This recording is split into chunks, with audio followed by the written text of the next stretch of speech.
Дворец спорта, крытый каток и областные соревнования. Свое видение спортивного будущего Копейска представил Вячеслав Истомин. Копейск – город спортивный. Здесь активно развиваются несколько десятков видов физической культуры.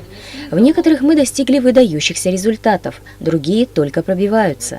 Но свои достижения нужно подтверждать и на более высоком уровне. Поэтому уже в следующем году спортсмены Копейска примут участие в спартакиаде районов Челябинска. Кого не спроси, мы же сильные. Такая сильная где мы?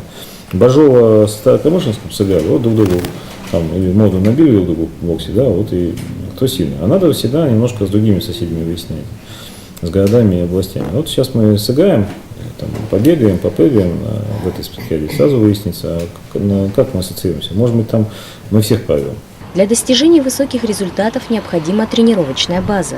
В Копейске давно остро стоит вопрос со строительством дворца спорта. Стройка на улице Жданова периодически оживляется, но движется все равно медленно. А копейчане новый физкультурный комплекс очень ждут. Мы его будем достраивать. Порядка нужно денег еще 180 миллионов по смертной стоимости.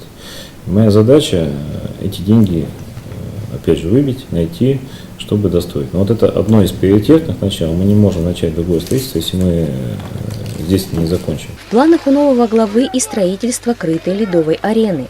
Сейчас рассматривается вариант реконструкции стадиона «Темп». Понятно, что все мы хотим ледовый дворец.